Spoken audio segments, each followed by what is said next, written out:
How to deal with failure as an entrepreneur. So my name is Coach Wells. I want to tell you a quick story about how to deal with failure as an entrepreneur.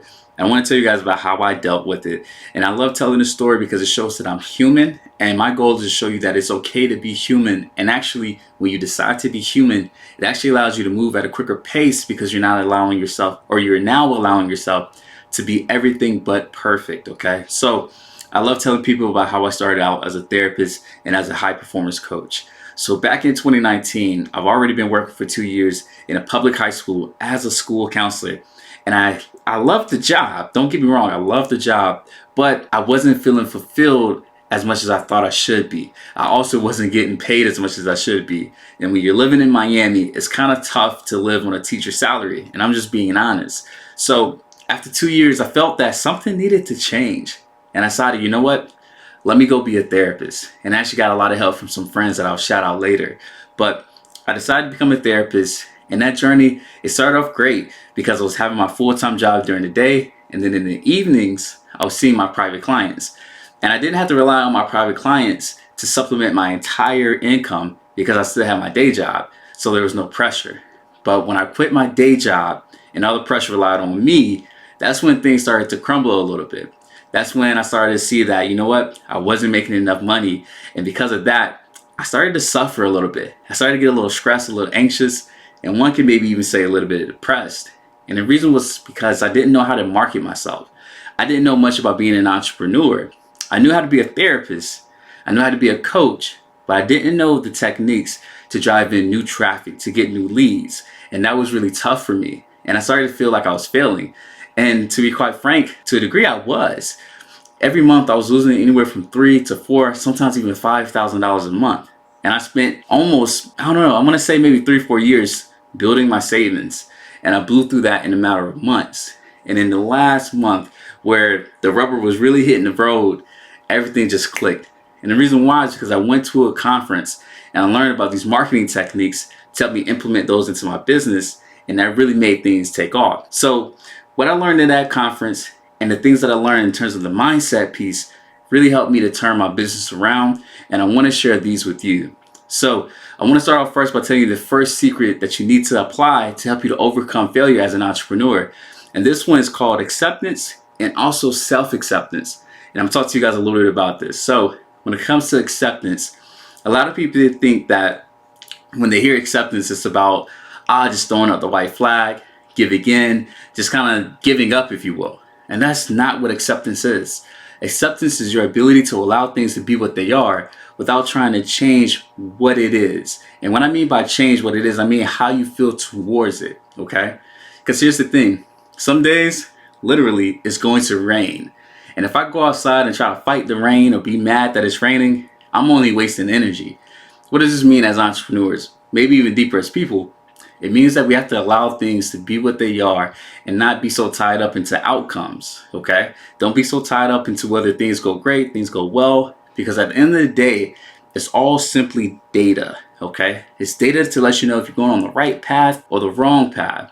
But if you don't have an ability to accept the downs of entrepreneurship or the downs of life, you're going to become prisoner to happy moments. And that may sound great, but think about it like this. If you can only enjoy life when you're happy, think about how often you're happy and how often you're enjoying life. Because whether you like it or not, sometimes days will be tough. And that's just a part of life. That's a part of business, right? And people do a great job of avoiding this. And I'm going to tell you how. They stay in their comfort zones. But the people that stay in their comfort zones, they very rarely have fulfillment. Because as humans, we love to progress. So acceptance is big. You have to have that in order to move things forward. Just let things be what they are. Don't be so tied up in the outcomes, and be more open to just not the ups, but the downs in life as well.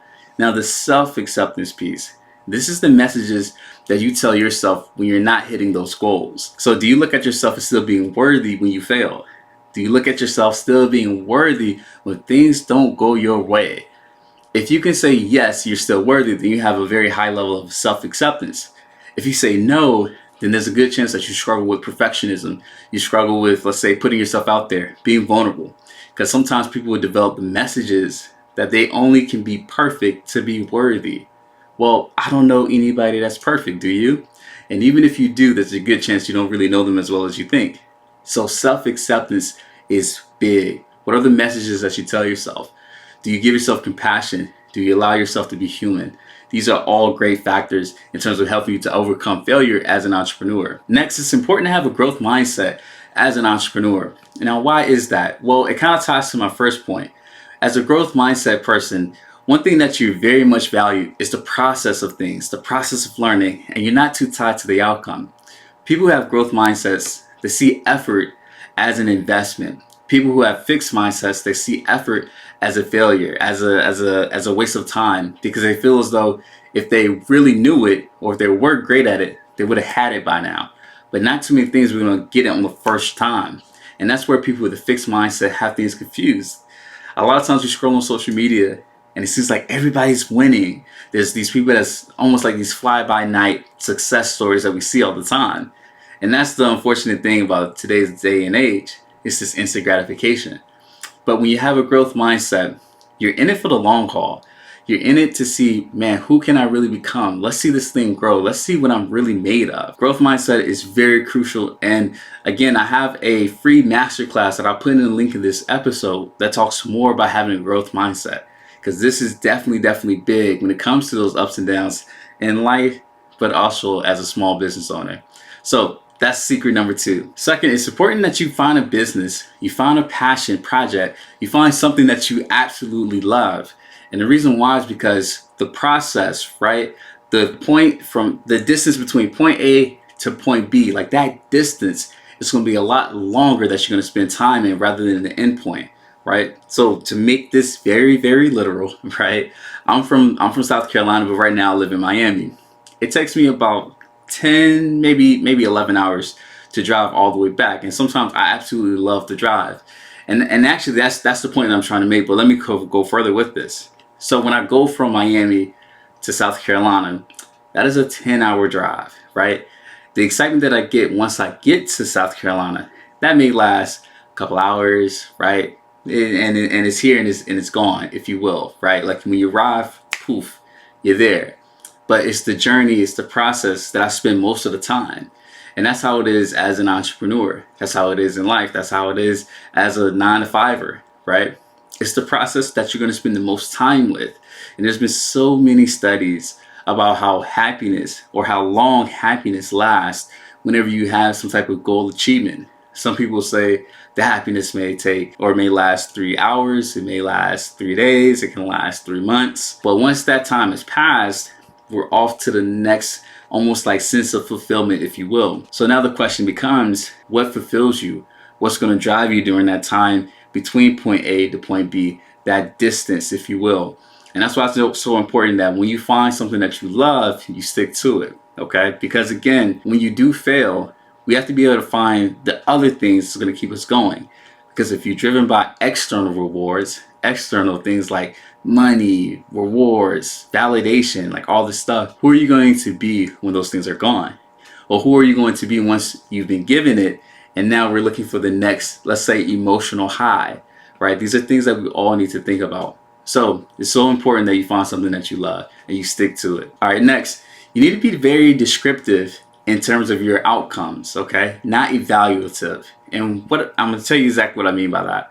So when it comes to, let's say, the amount of money you made this month, this year, or let's say you do a webinar and no one joins your services afterwards, right? What you want to do is you want to be able to step back from the outcome. You want to step back from the evaluations, if you will, right? So like, oh, did it go great? Did it go well? Did it go bad? Did it go terrible? And what you want to do is you want to look at the facts, right? Look at the facts of the webinar that you did. Look at the facts of your monthly income, right? Look at the facts. And the reason why is because that's where all the helpful data is. Something that I love asking my clients, and if you've ever worked with me, you know that I love asking this question. So here it is. I always ask, is there anything that I can do to further along your journey through healing, through performance, through developing confidence, if you will? Like I love asking them, what can I do better? And what I'm looking for is not, oh man, coach, you're great, you're awesome, or let's say they say, coach, you're the worst therapist, you're the worst coach ever. Like that's not really stuff that I'm looking for. What I'm looking for is the hardcore facts. Like, hey coach, can you go over more mindfulness techniques? Or hey coach, I need more help with setting goals. Or hey coach, I need more help with being able to stay focused under pressure.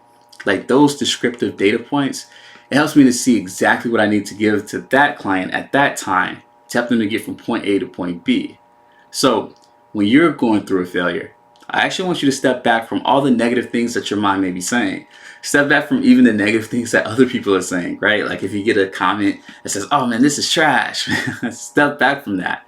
And I want you to look at what did I actually do that went well? But then also, what did I actually do that didn't go well? And that's another point that I made, or that I should make, when it comes to self-acceptance. Self-acceptance is not only about being able to accept yourself when things are going great, but it's also about being able to accept yourself when things are going bad. And that is very, very crucial, okay? So again, just look at the outcome and be very descriptive. Don't be evaluative. What I mean by that is don't be opinion-based, be fact-based. Don't hold too tight to judgments, if you will, because your mind, it will tell you, oh, this was wrong, that was wrong. And that all goes to something called a negative bias. That's one of the biases that we all have. And I'll talk about that maybe in another episode. All right, next, before you begin your journey, it's very important that you identify who you want to be. So something that I love from James Clear's book, Atomic Habits, and this is a book that I refer to a lot of my clients. I tell them that it's important that when you're starting a goal, when you're starting a habit, it's very important that you identify the identity that you're trying to develop as you're going to go on this process. Because the identity is going to then determine the process, and the process is going to determine the outcome. And it's very important to ask yourself, who do I want to be? And here's another thing that I would say. Ask yourself, who do you want to be in the midst of a failure, in the midst of a setback? Do I want to be someone that's resilient, someone that's able to take what they've learned from these failures, from these setbacks, and apply it and become better? Or do I want to be someone that just quits at the sign of every failure? Because here's something that you may or may not know about the successful people that you look up to. So I don't care if it's Grant Cardone, Bishop T.D. Jakes, Russell Brunson, Kobe Bryant, Michael Jordan. I can go on and on and on. All of these guys have had some type of failure in their life. All of these guys have started off small. So why do you feel that you cannot start off small? So focus on the identity. Who do you want to be when failure strikes? All right, so this next one I absolutely love, and it's something that I personally need to do a better job with, and it's celebrating the small wins. So when you have a failure, I guarantee there's something in that failure that you can determine as a win. Sometimes it's just showing up and doing that webinar, that podcast, that course, that presentation, whatever it is. Just getting up there and doing it because last month, last year, that's something that we would have never done. Or maybe you're doing it on the heels of a previous failure. That's something that takes a lot of courage. And that's where people sometimes get confidence confused. They may think that confidence is the absence of fear, and I tell them, no, that is the biggest myth. And again, that's something that I go over in this masterclass that I develop, and it's completely free. It's going to be in the bio of this podcast. But one thing that you absolutely must start doing is celebrating yourself, because sometimes you have to be your own cheerleader. It's great to have people on the sidelines cheering for you, but they're not always going to be there. They're not going to be there when it's 5 a.m. and you're getting up and you're reading, you're doing work, you're doing that podcast, whatever it is. They're not going to be there. So who's going to be there to cheer you on? Well, it has to be the person that's in the mirror. It has to be you. All right, so start celebrating yourself. And I'll say this too, because I've seen this with a few of my clients. Sometimes they don't celebrate themselves because they feel like the win is too small, or they feel like the win wasn't a perfect win. Okay, and that goes back to perfectionism, right? Sometimes we feel as though if it's not really big, it's not worthy. Well, think about what message that says to us. That starts to tell us that we're not worthy, right? That says, well, if I didn't really, let's say, make $1 million, or let's say make $1,000, whatever your number is, you may tell yourself, I don't deserve praise. I'm not doing a great job. But you showed up. And through showing up, you learned something new about yourself. And one can even say you just got simply 1% better. And there's a cumulative advantage to that when you're just getting better and better and better. Just 1%, 1%, 1%. Because that starts to compound and you start to develop a whole new identity through that. So the last one that I love, and again, this is all the things you should do if you're going through failure as an entrepreneur, and it's a support system. When you start off as an entrepreneur, sometimes people think that it's just going to be you, and that's the biggest myth of all.